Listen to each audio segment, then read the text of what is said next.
At the end of May, my cousin Vicky texted me, "What is this?"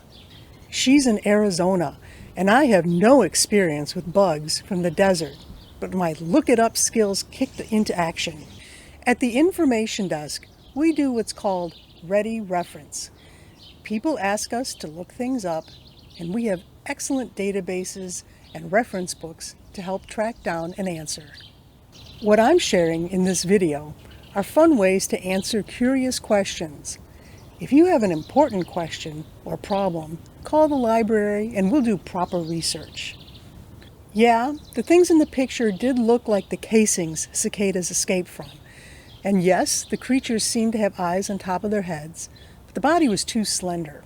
So how do I answer a tricky, "What is that?" question?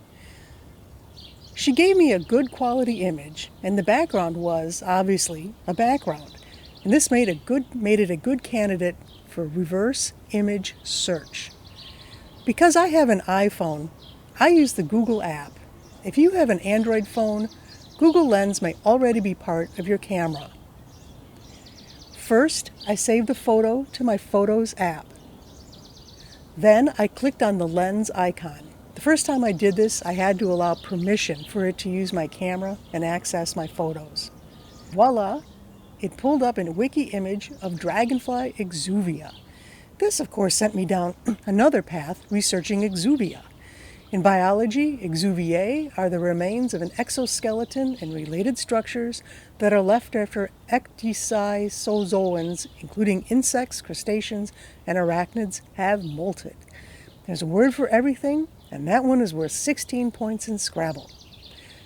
Back to my story. I texted my cousin with the ID, and she said that they had seen dragonflies that day. And her photo was probably of the molted skin of dragonflies.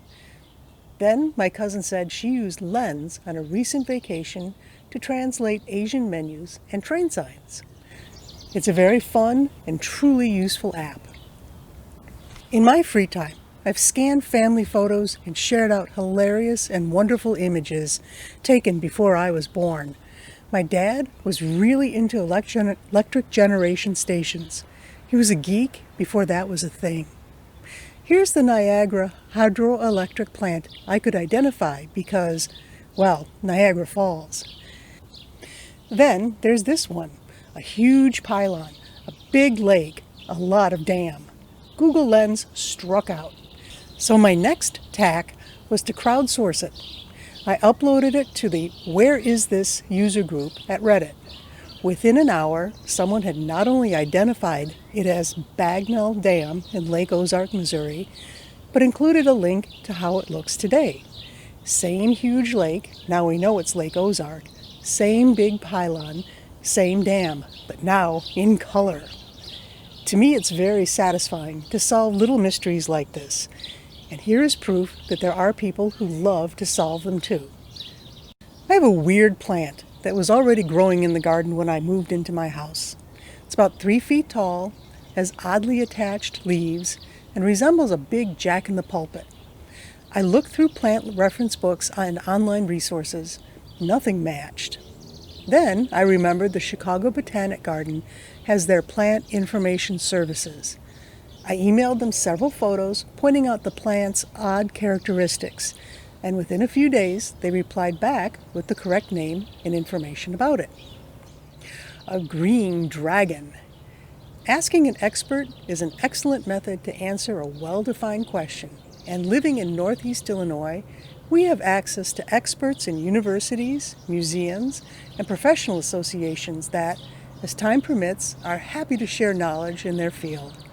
The trick is to be polite and succinct and appreciate their help. Have fun finding the answers to your own little mysteries. And of course, if you need help researching a question, you can always call the library. We love to solve mysteries too.